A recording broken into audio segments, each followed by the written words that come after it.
All right, y'all. So, like I said, spring is my favorite time. Now, I want you to be honest with me and honest with yourself. Tell me in the chat box if you have went live or on your stories sniffing the new scents. Be honest.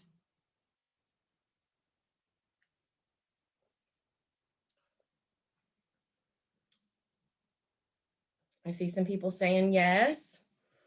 Not yet. No. Okay. And listen, I am going to be completely honest with you. I haven't went live with mine yet either. My bars showed up when I was in Alabama.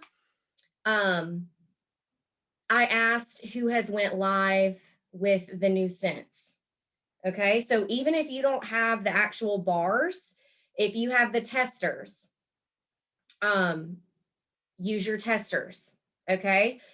Um, Going live and sharing your unfiltered and honest opinion is going to be something that is so important for your customers to see and for them to build trust with you, because your nose is owned by you.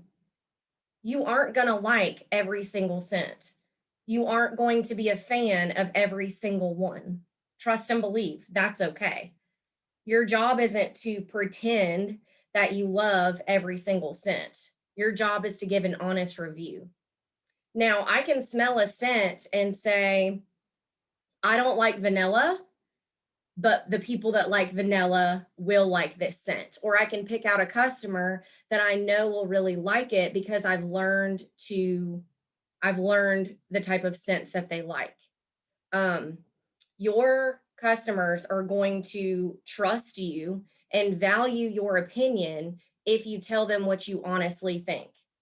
My customers know that I'm not a big food scent person.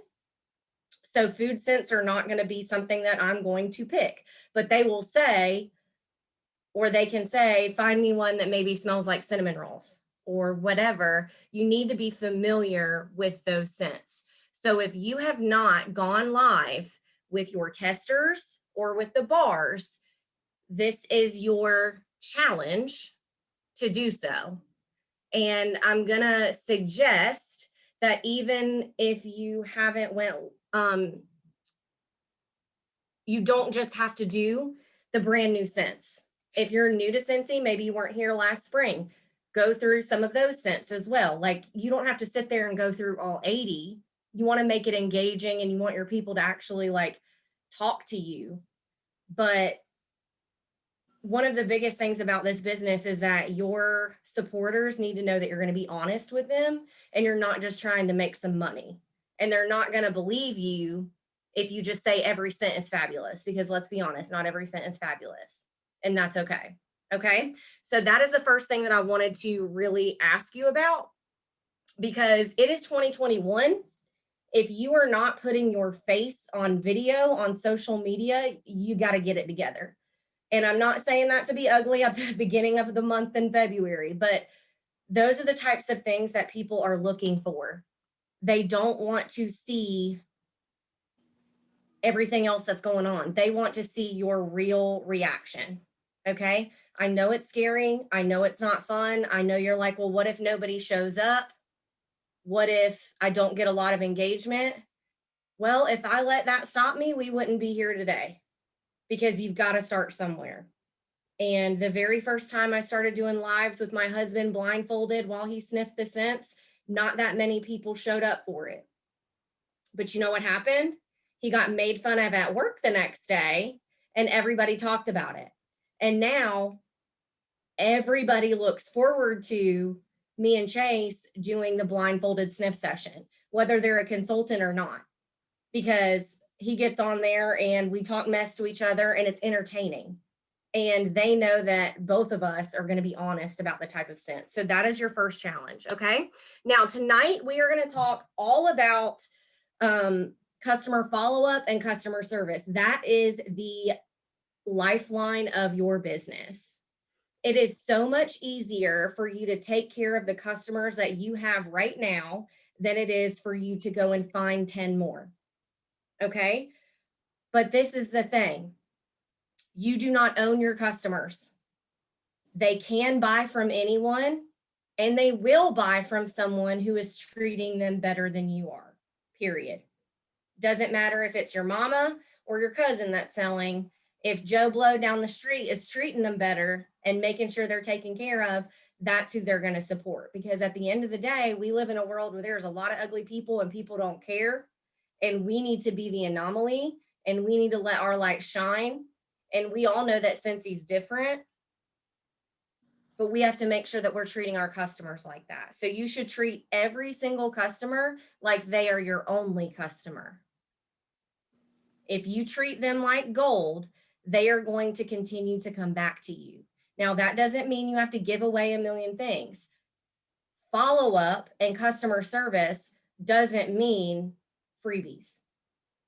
Is that a part of it when you grow your business and when you have the ability to do so? Absolutely. But customer follow-up and taking care of somebody and showing that you care can go 10 times as far. Okay. It is our job as a consultant to follow up and make their life easier. We live in a world where you can do buy with one click and it'll be there in 2 days. We live in a world where there are wax bars at the Dollar General, where there are essential oils on the end cap at Target, right? People want easy. Even though they know that Scentsy is better, that the scents last longer, that they're safer, that they're higher quality, people want easy. So we have to make their life easy. Giving a customer a follow-up is not bothering them.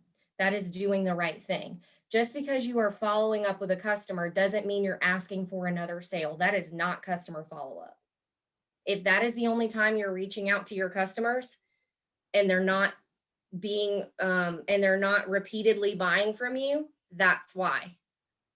You have to check on them and not ask for anything. Be a good human. Provide excellent customer service. I want you guys to tell me in the chat box a little bit, what are you doing to follow up or check in, or tell me something that makes you stand out. What is something that makes you stand out to your customers?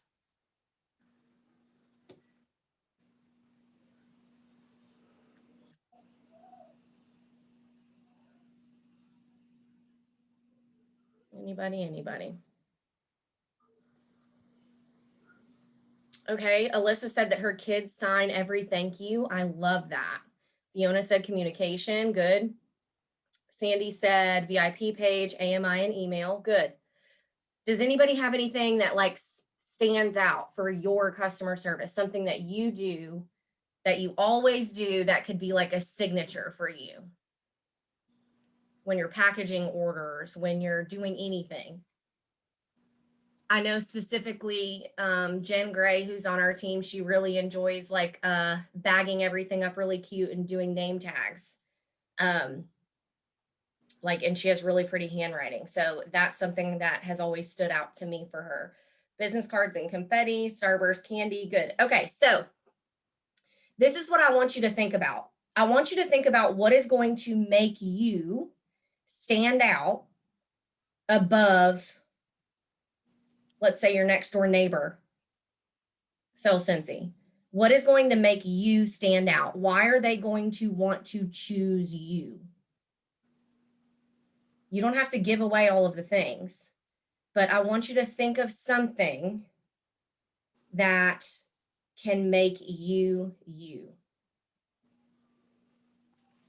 That's what it is, Jen. So Jen says that she labels them with their name and like a themed tag, having a personal relationship. Good. Okay, so I just want you to think about that. What is something that you can do that is going to be like your signature? Okay. And there was no like right or wrong answer. I just want you to reflect and say, why should they choose you? Because how many of you guys, tell me in the chat box, have ordered from a direct sales or another network marketing company and you've never heard a thank you or anything from the consultant that you ordered from? because I know for me that's happened a lot of times, right? And we're not going to be those people, because you know what? Chastity's not going to order from them again, because I'm in a business of having good customer service, and I'm not expecting anything crazy, but dang, I just spent $130 on face stuff. Could I get a thank you? Like, that goes a long way. And so I want you to know that even if you just joined, writing a thank you note goes a long way. That's all you have to do, right? So it's not okay to be that person. Okay. I'm going to take a little side note over here because it's something that I skipped over. Is when we're talking customer follow-up, and I'm going to get into some customer follow-up and customer service tips here in just a second. But the first thing that I want to tell you before I talk about any of the rest of this stuff is you need a way to keep track of who you've told thank you to, who you followed up with, who you're reaching out to, when and why. Okay. I want you guys in the chat to tell me what your customer follow-up system is. And I want you to know that you don't just have to use AMI. If you are brand new, I suggest starting with AMI. If you don't know what AMI is, it's at the top of your workstation. It's an app on your phone. You can download it. It is going to help you stay on top of what you need to do when it comes to thanking people, telling them that it's shipped, etc. Okay? AMI isn't going to work for everybody. Don't do what doesn't work, but you need to try something. And my biggest advice with customer follow-up is don't try to do something that's not going to work for you. Don't try to be somebody else, but you do need a way to keep up with it. So that can be AMI. That can be writing it down, like in a planner, of recording who orders and when you send a thank you. Yeah, so writing things down just in your planner. You can use the notes section of your phone. You can, like, next to the contact, you can put notes next to them when you reached out. Whatever it is, you should be able to, if someone asks you, and no one's going to ask you because you're like, nobody is your boss. But if you're self-reflecting and someone asks, when was the last time you followed up with Jessica Horton? And you just have to try and remember, you're not going to remember. And you need to make sure you're taking care of those people. Okay. Another thing that you can do, I'm going to see if it still looks like this. There is a report in your workstation where if you go to reporting, it might not be up yet. View sales reports. You can click on reorder. And then you can set your parameters for that reorder, like months since last order. You can do 0 to 3 months, and you can search. And that will give you a list of all of the people. I just wanted to make sure I was showing you right. That will give you a list of people that are needing to reorder. You can also, if you're wanting to do some specific follow-up, you can go back to reporting, go to sales reports, and you can pull certain scents. You can pull certain products. You can see what one specific customer has ordered over their lifetime, but there needs to be a way for you to keep up with it. Okay, so I'm going to talk to you guys about some touch points with customer follow-up, and then we're going to switch gears to customer service. Here are some ideas and some ways that you can ensure that you're doing customer follow-up, but you're not only reaching out to them to ask for an order. So the first touch point should always be texting, emailing, Facebook messaging, however it is you communicate with this customer. I'm just going to keep saying text because that's what I do. So as soon as you see someone's order come through, within 24 to 48 hours, you should be sending them some sort of thank you, some sort of text, some sort of reach out. Guys, I have a template saved in my phone. and it just says, "You have no idea how much your support means to my family. Thank you for your order." And it's a picture of me and my family. It goes out through my email to the email that they ordered from. Super easy. It's already on my phone. It's saved. It's done. Okay. So within 24 to 48 hours. Now, if something happens and I miss that because I was with family, then I can combine the next two together. Okay. So the first touch point is when they order and you see it come through. The next touch point should be for you to text them, message them, whatever, when their order ships. Okay. So you automatically get an email from the workstation when someone's order ships. Like if they ordered through your workstation, you're getting an email that it shipped. Okay. All you have to do is text that person and say, "Hey, your order shipped. Here's your tracking number. It's expected to be there, such and such." Super simple. I know some people are thinking, wow, that's like a lot of work. It's really not. It takes 3 seconds. Save it as a template, copy and paste the tracking number, or batch do it. Do a couple at a different day. But it's super important for you to do that because that's showing them that you're taking your business seriously, that you care about their order, that you're letting them know. Okay. Now, when it comes to people who, let's say I'm putting in party orders and it's shipping to me, I don't necessarily send them a text message when it ships from Cincy, when it's coming to me for me to bag it up. Because my UPS doesn't run till 8:30, 9 o'clock sometimes. I'm not unboxing that and doing it right then. I may wait till the next day. So I'm not going to tell them it showed up and then they're expecting it at 7:30 in the morning the next day. Am I going to let it sit there for 2 days? Absolutely not. But it's important to have open communication with them. So when I close the party, I can say, typically orders have been shipping within however many days. If you don't feel comfortable saying that, say that typically Cincy's policy is to ship from the warehouse within 10 business days. Typically it's faster than that. And then you just tell them, I mean, you should always under promise and over deliver. So tell them it can take up to 2 weeks if that's what you want to do. And then when it gets there in 6 days and it's delivered by then, they'll be happy. But the biggest thing is you don't want people having to reach out to you to ask you where their order is. Okay. If something's on back order, if something is coming in late, like my customers knew I was out of town for a death in the family, like communicate with your customers. So that should be another touch point. So that is two or at least one touch point that you're making with a customer without asking them for anything, because you should not just be asking them for things every time you talk to them. It's not what we do. Okay.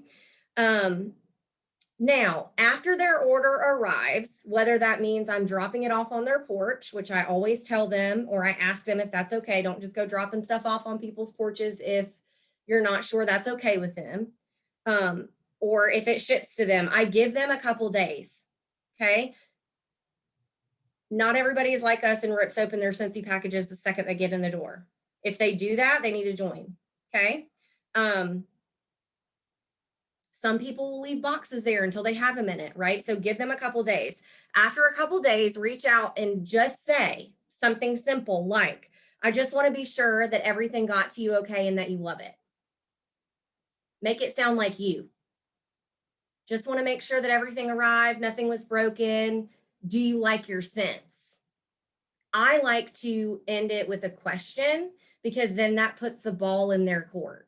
You can say, "Do you like all of the scents that you chose?" Or "What was your favorite scent that you got?" Or whatever. Make it sound like you. Okay. But make sure that they actually got some scents, right? Don't ask them what their favorite scent was if they only ordered a warmer or whatever. So make sure you know what they ordered. Okay. If they got a warmer, if they got a diffuser or whatever, ask them to send a picture of the warmer. If they got a diffuser, ask them if they need any help setting it up, or give them a tip on how to clean it monthly. Use some white vinegar, wipe it out. Do not ask for a sale. Just check on them, whatever is going to sound like you, because this is going to be your opportunity to provide excellent customer service. What are you going to do as the consultant if you reach out? And I want you to tell me in the chat box, what are you going to do as the consultant if you reach out and you ask them if they liked all of their scents and they say, yeah, I liked all of them except for Coastal Sunset it had a little bit too much vanilla for me. What are you going to do?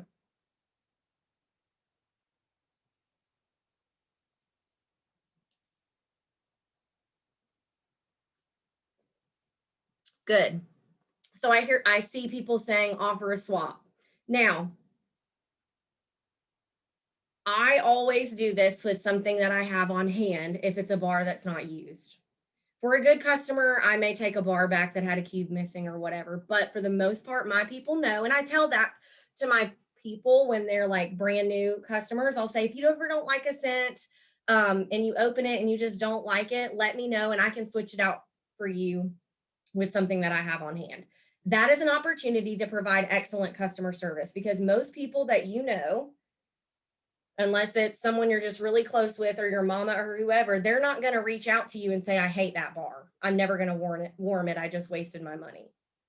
But if you ask and you've been building a relationship with them, many people would probably be honest. And then that is your opportunity to provide good customer service. And that's going to build trust. And that's why they're going to continue to come back to you.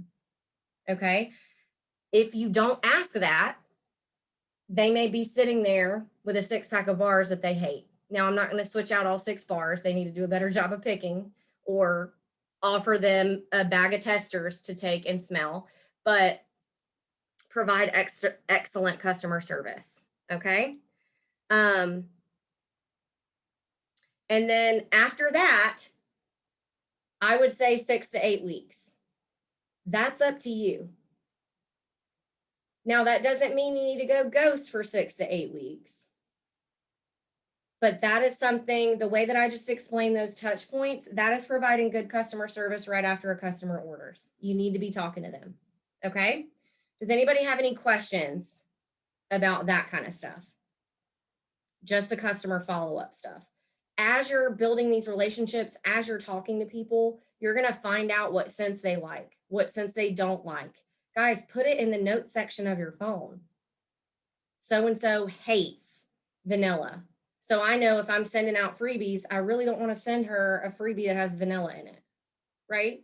Because you want to try and do right. You want to get to know your customers. Does anybody have anything to ask or add or talk about?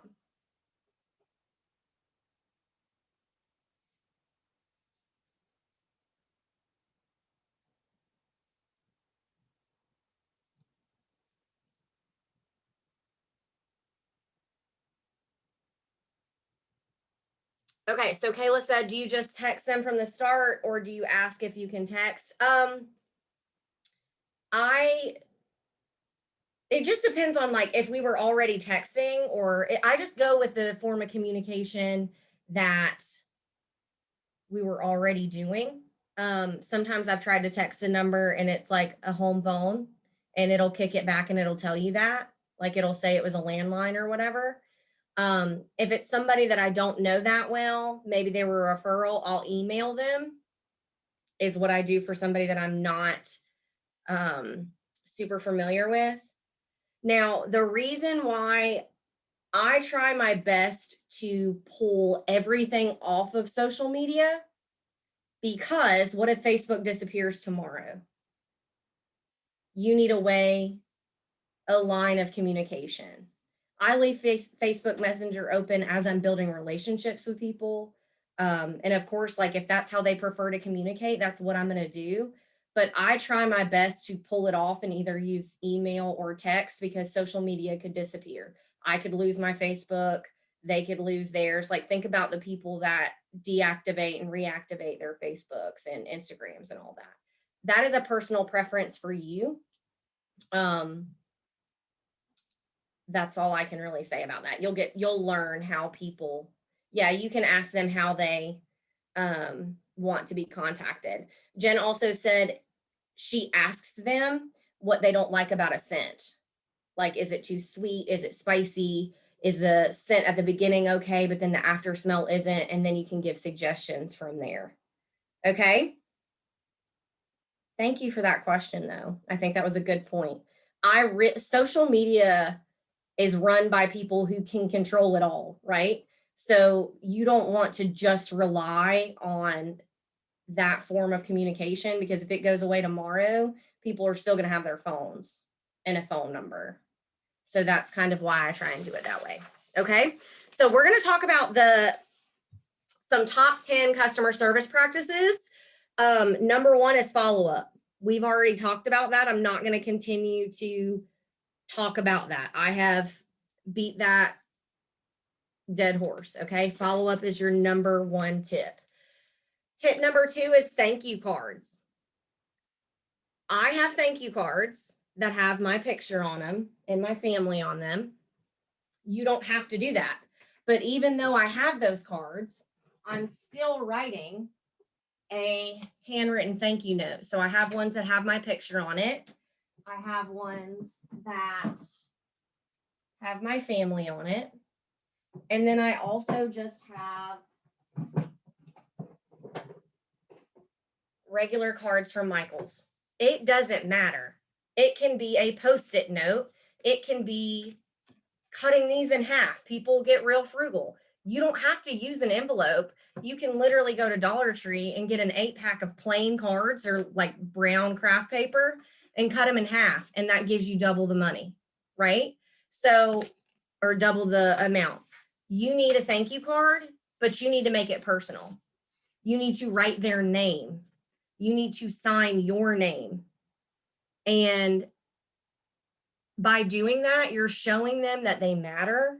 You're showing them that they're important. And I try to be really specific where I'm like, thank you for your order. I can't wait for you to get your Shimmer Scentsy Soak. Shimmer is my favorite. Let me know how you like it or whatever. I'm still going to follow up with them, but I'm being specific and I'm putting their name on it. I do that also with my orders that I deliver for on-hand people. I have those cards, I write their name on it, and that's also how I know whose order goes to what place when I'm doing drop-offs. Okay. Tip number 3 is keeping your customers informed. Just like I said before, follow-up is not bothering them unless you're only asking for a sale. Sending your customers emails, letting them know about monthly sales and limited time offerings and things like that. That's your job as a consultant. Your job is to keep them informed. If there is a back order, if things are taking longer to ship, if things are only while supplies last and you can't get it after that,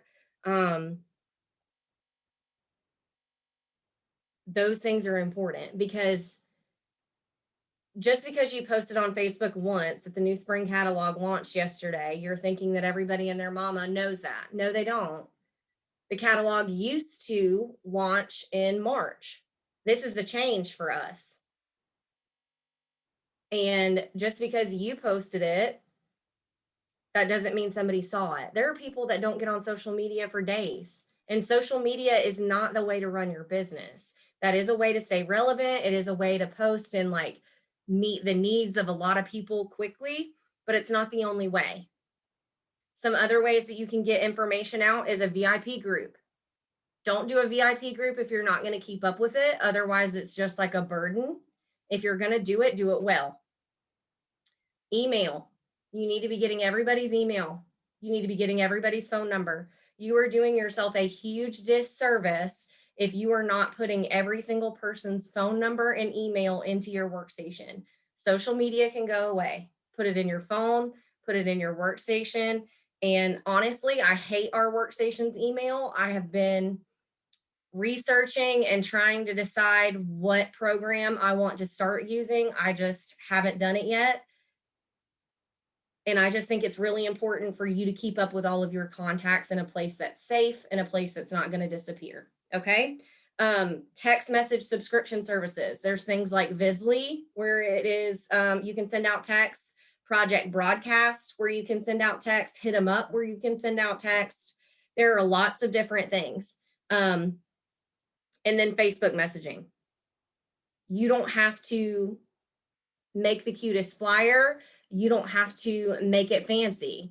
But if there is a 10% off sale, you better make sure that everybody and their mama knows that there's a 10% off sale, because I guarantee you what'll end up happening is you'll have a customer that'll say, I didn't know it was 10% off, even though you emailed 15 times, text them, they read it and didn't respond. And now they're texting you on February 2nd, wanting some cozy cardigan when it sold out. So always, always, always communicate. Okay. Tip 4, why would your customers want to shop with you? So what are you doing for your customers to make their experience second to none, right? How are you treating them like gold? How are you treating them like gold? Is it because you put candy in there? Is it because your kids sign the notes? Is it because your customers know that your family enjoys the time packaging up parties? Is it because you tie a scent circle onto their bag? Is it because you, whatever it is, because you put confetti in things? What is going to make your customers come back to you? Okay.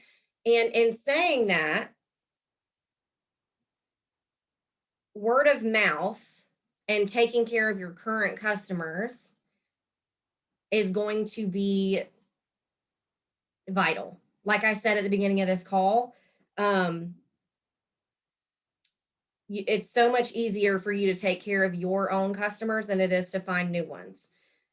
Do your customers know that they can do a bulk order of $200 and get a half off and $20 in free credit? Are you offering that to your customers? I do. If they're at $170 before tax, why would I not tell them, hey, if you spend $30 more, you can get a half off item and $20 in free? Do you have a sister or a friend that may want to order a 6-pack of wax? That's all they are away. So making sure you're taking care of them. If you have a customer that is at $485 at a party total, you are doing them a complete disservice by not telling them to get to $500, because that drastically increases their free. You know that you can be at $499 and you'll be at $49 in free, but if you up that to $500, your free product credit is going to go up to $75. You're doing them a disservice by not telling them. It's okay if they say no, if they say they don't have anybody. I do that all the time because it's honestly being selfish if you have a customer that's ordering $170 worth of stuff and you don't tell them that they could just add another 6-pack and have all this other stuff. They can say no, and I've had people that say no, but I know that I offered. Okay. Tip number 5 is to do the work for your customer, meaning don't just send your website to somebody if they are wanting to order. Take their order, place it for them. We now have the ability to place an individual order on our workstation.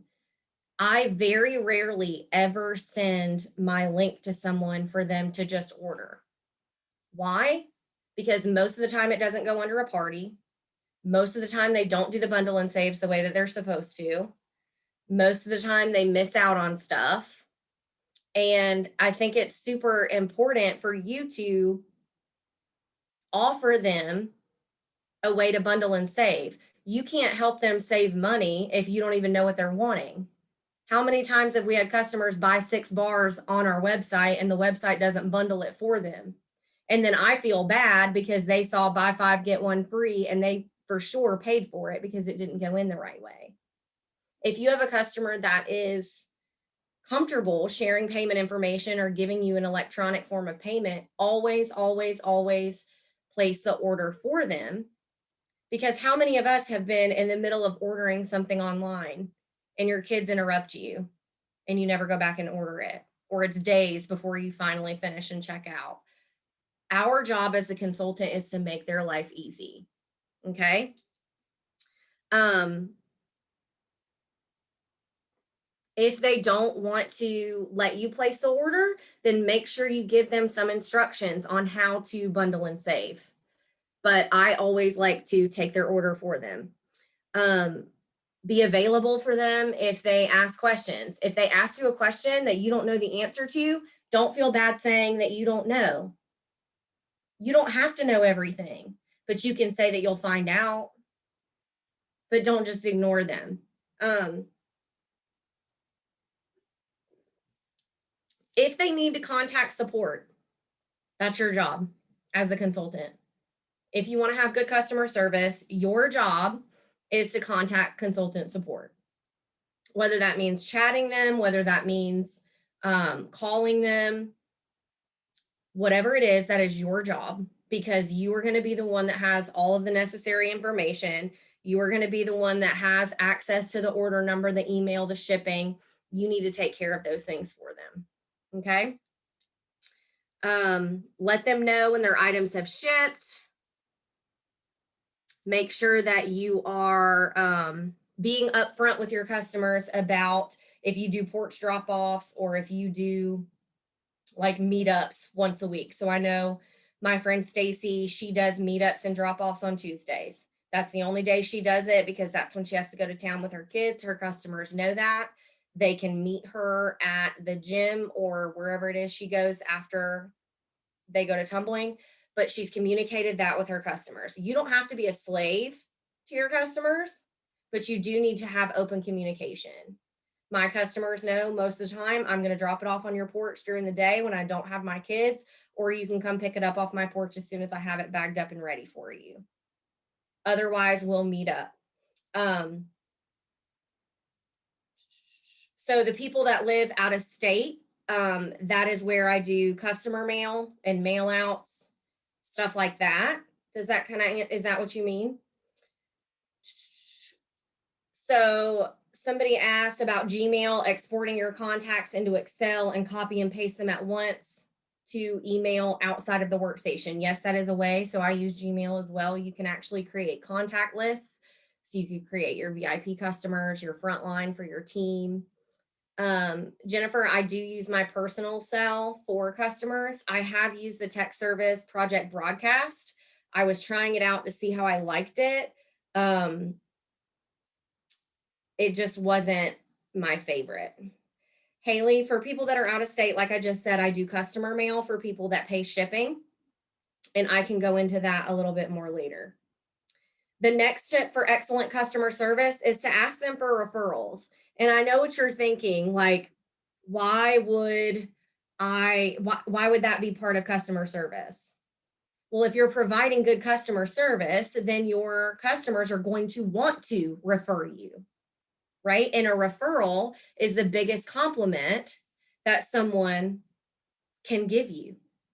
So asking them to tag you on social media, asking them to post about it, asking them to share your name with your friends. Think about how many of us go on Instagram or Facebook or whatever, and we share products that we love that we don't get paid off of. Why would we not ask our customers that love a product to do the exact same thing? Because a lot of times people are going to trust someone that doesn't sell it over us just because that's just human nature. So when you are asking for referrals, it's okay. It's okay if someone says no. But what I like to do with referrals is, number one, I have a referral program that I let my customers know about. Once again, this is a personal special that you cannot post publicly, and you have to communicate it in a way that is not public. So I can't just say I'm going to give a $10 product credit to every single person that refers me a new customer out loud on an Instagram live. I can't do that, but I can put it on a flyer, and I'll show you that in a second. You can ask for referrals in many different ways. You can reach out and ask for a referral. Hey, do you know anybody that might be interested in earning some extra income, to a customer that you already have? Maybe they say no. Maybe they give you a name. Maybe they say they're interested. Or you can say, do you know anybody else that might want a spring 6-pack of wax? Maybe they say no, maybe they say yes. You don't know. But if you don't ask, the answer is always no. And you can say, let me grab my card. I haven't got these made at Vistaprint yet because I've been waiting for a sale. But this is a postcard that is in our team page, and it just says how do referrals work. Refer your friends and get free goodies. You can do whatever you want. You don't have to do this. It just says refer a new customer, get $10 in free credit when they place their first order. So when they refer a new customer, I'm going to use $10 of either my commission, or usually what I do is free product credit from parties that I'm hosting to get them $10 in product credit. Okay. If they refer me a host that has a successful party, meaning a minimum of 200, I give them a free 3-pack of wax. I get that by using the perpetual party reward. It's a business write-off, and that's how I buy it. And then if they refer a new team member, then I give them a free warmer. Now, when I say free, I'm not buying it. You can say a free mini warmer. You don't have to do all of that. You can do whatever it is that's within your budget. Don't feel like you have to, but everybody likes free. People like being rewarded for things. And at the end of the day, you always have to be expanding your personal business and your contacts to continue to grow. And on the back, it also says easy ways that you can support my small business for free. Follow, comment, and like social media posts. Tell your friends, leave a review. Like if you have a Facebook business page, post a picture of your goodies and tag me, shout me out on social media, etc. Okay.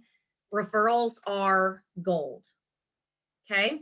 I give 3 bars if they refer a host, like somebody that hosts a party and it's actually a qualifying party. So like they can't just host a party and not sell anything. They still have to have a minimum of 200.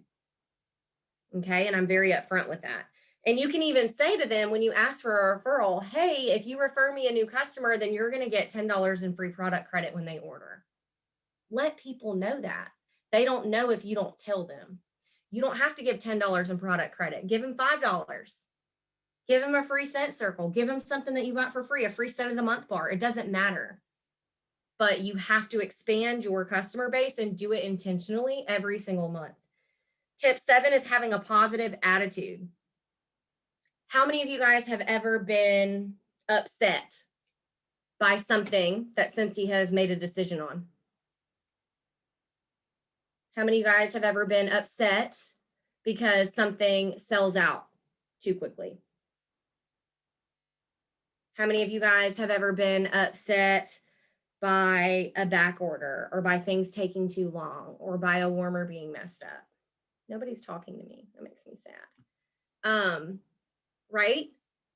It's okay to be upset about it, but it's not okay to rant to your customers about it. Just like we say, don't vent down to your team, don't vent down to your customers. Say, I know how frustrating that can be. I totally get it. But have a positive attitude. Find a way to spin it to make it something positive. Now, I'm not saying have toxic positivity.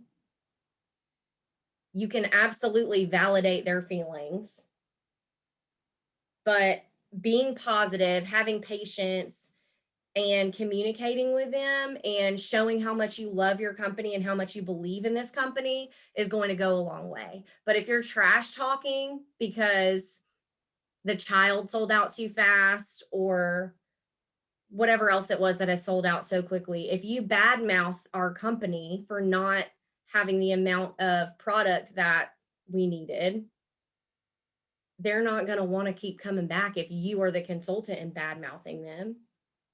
If you need a minute and you need to not respond to that customer right away, or you need to not tell your customer that it sold out too quickly, take an hour or two.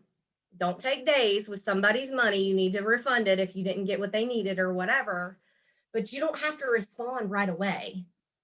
They're not your boss. If you need a minute to calm down or to get yourself together or to reach out to a team member to ask how you can respond, do that. But remember that they're buying from you and that you have to trust your company for them to trust you. Okay.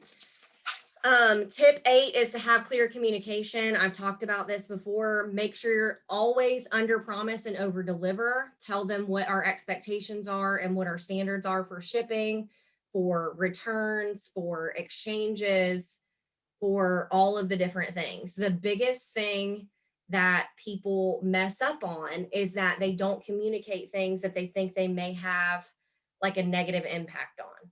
Like, for instance, the country living warmer.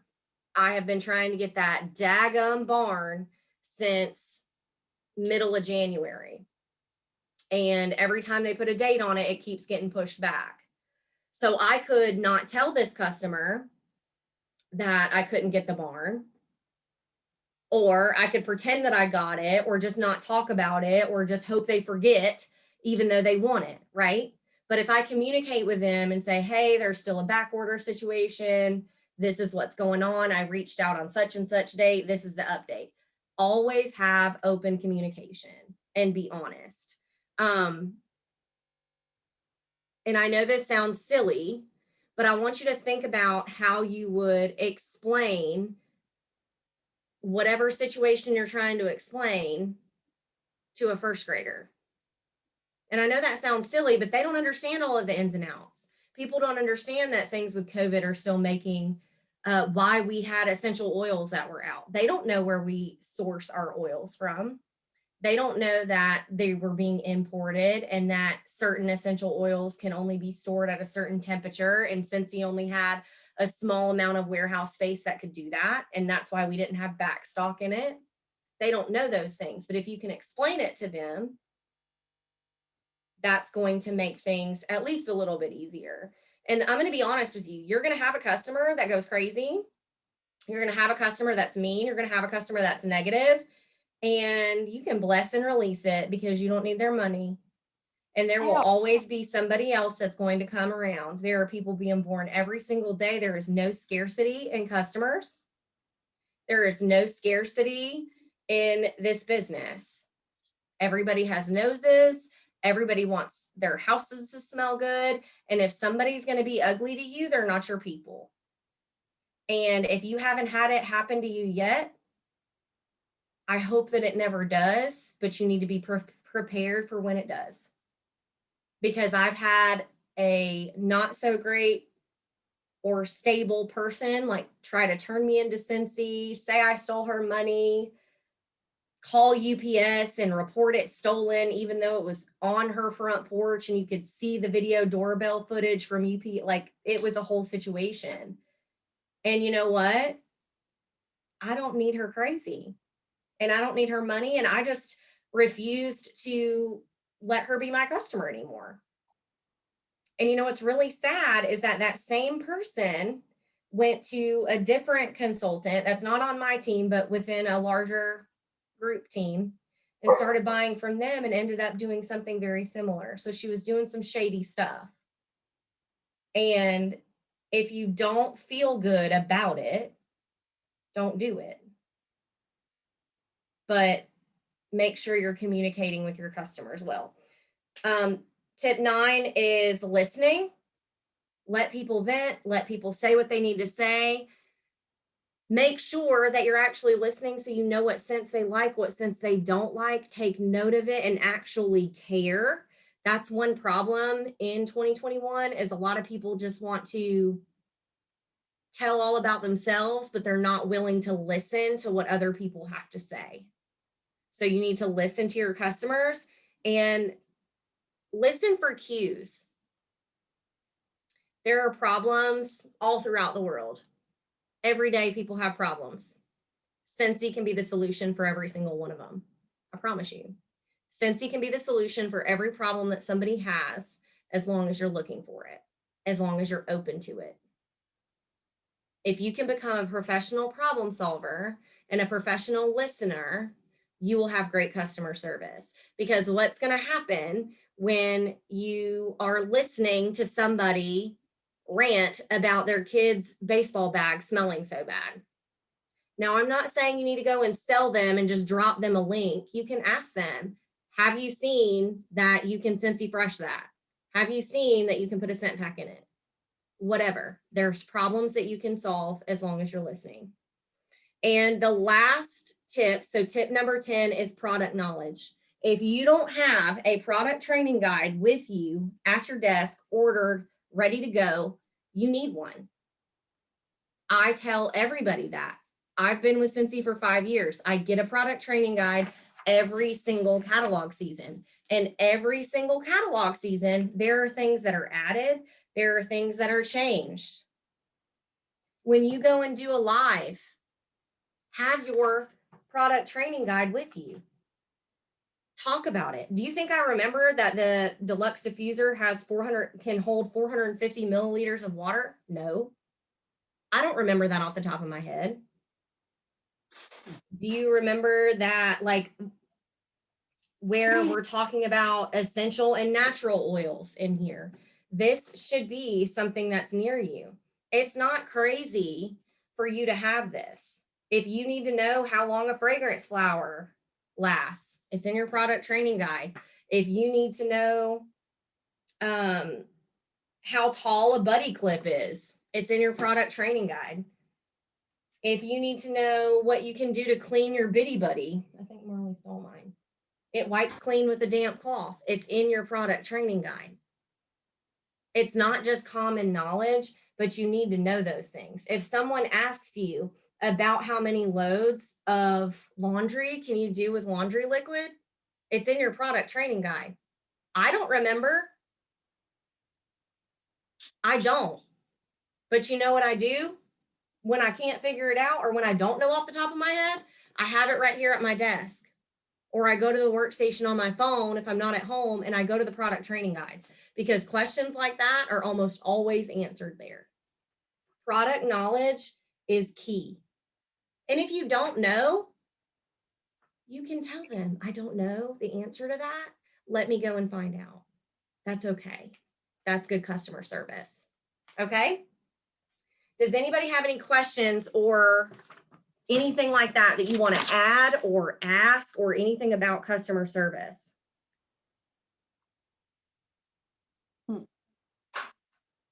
Education in selling. This is the lady that's like over this group. Sorry, y'all. Okay. So real quick, because it is already 8:58, I meant to talk some more about some things, but let's talk about PRV really quick. This is something that a lot of people ask about. So I posted this in our leaders page today. I have a February calendar printed out. I want you guys to tell me in the chat box, what is your PRV goal for this month?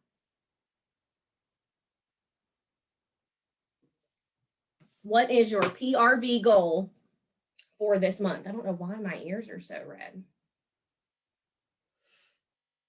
All right, Katie. All right, Abby, Jessica, Alyssa. I see y'all with those $2,000, $5,000, $3,000. Good. Did you know that every time you sell $2,000 in a month, you guarantee yourself a $600 paycheck before any team bonuses?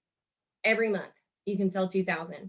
So for those of you who are so graciously posting your PRV goal, some people will set this goal and they have no plan on how to reach it, or they need something smaller, because a lot of times if you say, I want to reach 3,000 this month, and you've never done that before, that seems super far off, right? So I want to teach you a way, and this isn't like anything crazy, but you can print off a calendar. So this is February. We only have 28 days. And you can divide whatever your PRV goal is by the amount of days that there are in the month. You can do that no matter what month it is, right? And so then You can break your goal down. I am not a math person, so let's say my goal is 4,000 and I'm going to divide it by 28. So that tells me I need 142 PRV about a day. Now, that's a lot when you break it down that way. Am I going to be able to potentially sell 142 PRV a day without doing parties? Probably not. Am I going to be able to, let's see. So that's like $1,000. Well, I said my goal was 4,000. So that's about $1,000 a week. So break your goal down into smaller attainable goals. So like Jessica said, if she wants 2,000 this month, she needs to sell 74 PRV every day. So she can write 74 in each of these days so that she can mark it off and reach those smaller attainable goals rather than getting to the last week of the month and not knowing where another 1,000 PRV is going to come from. Okay. So setting a daily PRV goal calendar. If you need to put it in your phone, whatever it is you need to do, you can also do this for your TWV and your GWV. If you are trying to reach a promotion, you can break that down by the number of days in a month. It's not rocket science, but if you like smaller attainable goals, it is something that can really keep you going. It can really help you push your goals. It can really help you reach for the stars. And I'm going to tell y'all, if you start reaching for 2,000 PRV every single month, you're going to challenge yourself. Your paycheck's going to thank you, and your business is going to grow because you're not going to continuously reach 2,000 PRV every month without meeting new people and having parties. Okay. When it comes to PRV, your PRV can come from anywhere. Your PRV can come from customer follow-up. Your PRV can come from bag parties, Facebook parties, pod parties, text parties, cleaning bundles, having product testers, etc. I want some people in the chat to tell me what is a way that you can ask somebody to host a party without saying party. People are very scared by the word party. Tell me some ways.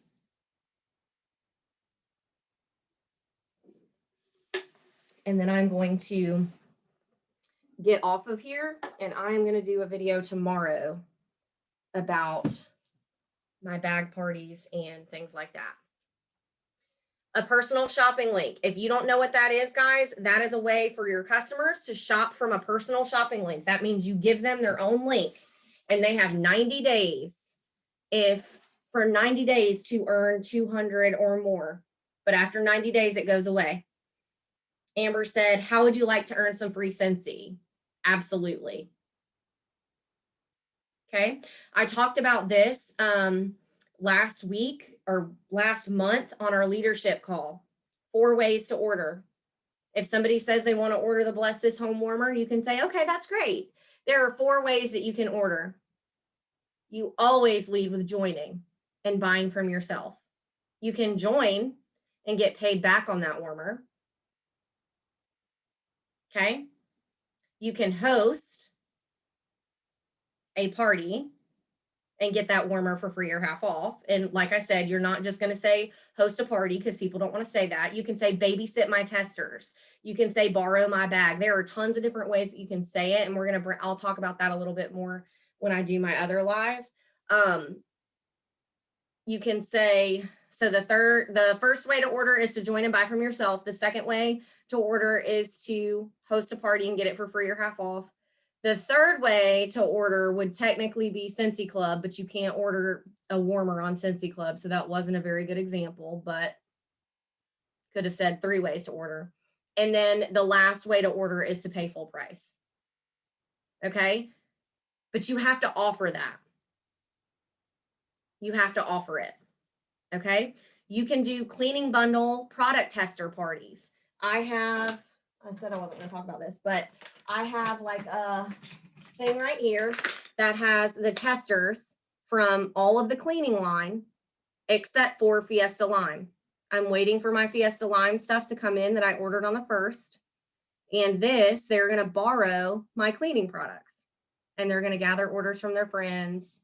And they're going to have the testers and then they're going to have the products to try out, the dish soap, the bathroom cleaner, and the counter clean. Okay. That's what I'm going to do with this. No, I'm not giving them the full bottle. I'm going to take those 3 bottles because I got the Classic Clean and Fiesta Lime, and I'm going to break them down into smaller bottles and do a couple of these. Okay. Get creative. Go on YouTube. There are people that have done like drive-by bag parties, meaning they have like a gift bundle party, meaning she shows up at somebody's office and she has all these Valentine's bundles ready to sell or whatever. PRV is PRV, but you are never going to just sell $4,000, $5,000 in a month just by posting on social media. You've got a party. You've got to get creative. If you're not hosting your own parties, you need to. We'll talk about all of this some more later.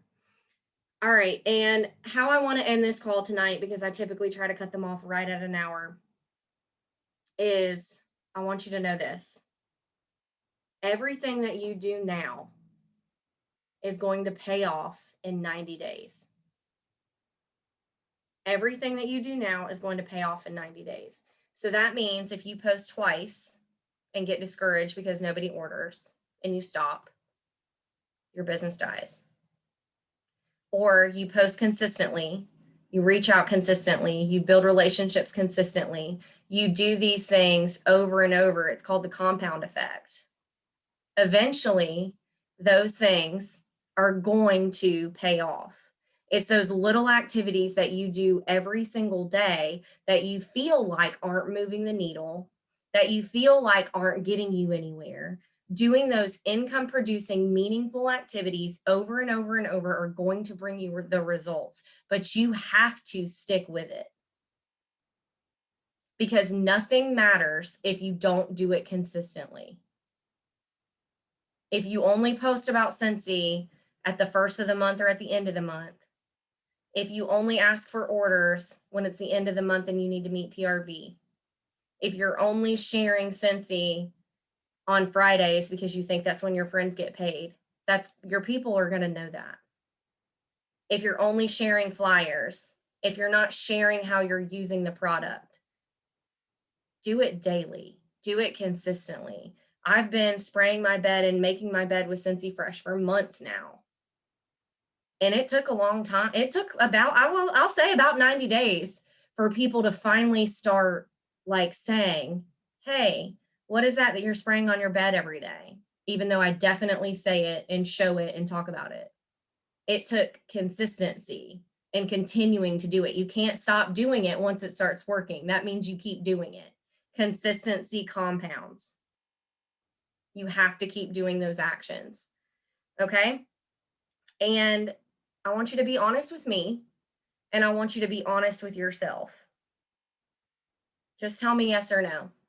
Do you feed your brain every day?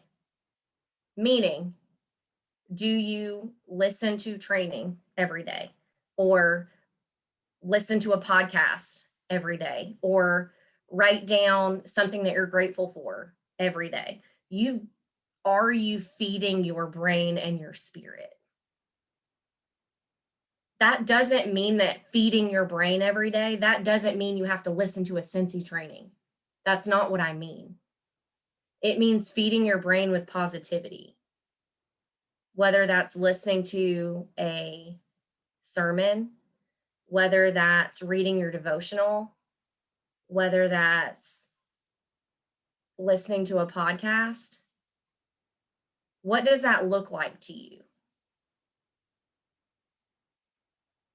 What is something that you can do to feed your brain, whether you do it every day or not? For me, I listen to something positive and motivational every single day. Every day. That doesn't mean I have to watch a training. That means instead of listening to music while I get ready, I listen to a podcast. That means before I allow myself to binge watch whatever I'm watching on Netflix, I'm going to feed my brain. And I say that because network marketing, direct sales, whatever it is you want to call this, we're getting paid, yes, to sell a product, but more importantly, to better yourself, to become a better human. Because you don't get better at this business, you don't get better at life by just sitting stagnant. You don't get better at just being a better human. You're not a better human by not feeding your brain. Crime Junkies podcast is absolutely on my list. And I listen to it every single Sunday because I'm in the fan club and I get it extra. I get it commercial free. But I don't, and I know this sounds crazy. Y'all know I am true crime obsessed. I don't let myself listen to a true crime podcast until I fed my brain that day. Even if I'm in a bad mood, even if I don't want to do it, I feed my brain. Because if you don't, who will? Because everybody else is going to take and take and take. And we all know that our mind is our most powerful business tool. Everything that you do in this business is going to rise and fall with your mindset. It's going to rise and fall with your mindset, period. Feed your brain every day. Make a commitment to yourself to do that. Because I can tell you right now that when I've let myself fall off from that, when I haven't made myself do that, everything else suffers. Everything else suffers. And Jen, I totally get that too. You're teaching online, you need silence. I do too. I need silence. Like, it's a thing. Be honest with me. Who else watches other Cincy training besides what you're getting from me because I'm your upline? Be honest.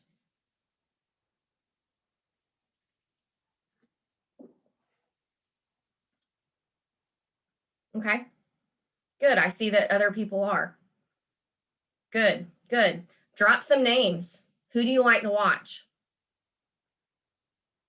Because if you're sitting there and you're saying, no, I don't do any of these things, do not feel bad. Don't feel bad. Because right now, you have the opportunity to change it. You can wake up tomorrow and decide that you're going to feed your brain every day. You can wake up tomorrow and say, I'm going to be different. You can wake up tomorrow and say, I'm going to train myself. Okay? So for those of you that are just listening or watching, don't let the devil tell you that you're not good enough because you weren't already doing these things. Because these things that I'm talking about, these are the things that have changed me. These are the things that made me a better person. And I can't be a good Cincy consultant. I can't be a good superstar director if I'm not a good person. And if I'm not in a positive place, if I'm not doing something to better myself, because your family, your husband, your kids, everybody loves those people, right? But you've got to learn to take care of you.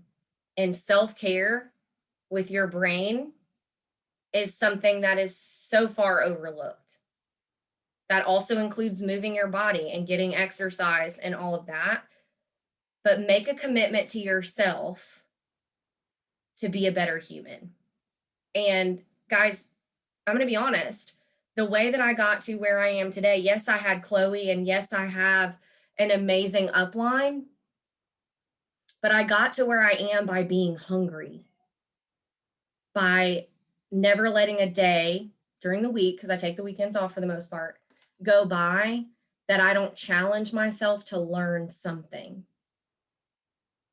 It doesn't have to be about Scentsy. It can be a way to calm anxiety. It can be a new sleep meditation. It can be any of those things. But if you are only waiting for this monthly team call, and that's the only way that you're training yourself, if you just want to be a hobbyist and make a little bit of money here and there, that's okay. And no one's saying that you have to be anything other than that. But if you really want to grow, you have to make a commitment to learn, and you have to make a commitment to train yourself and seek out that information, because there is not a day that I am actually working Scentsy that I'm not training myself. All day long today, I had customer service and customer follow-up videos playing in my office all day. I took notes all day. I just jotted down things. I reflected on my business. But make sure that you're doing those things consistently. Think about who you're interacting with on social media. Turn your phone on do not disturb and get the things done. All right. I love y'all. I appreciate y'all listening to me preach right there at the end. I am going to turn off the recording.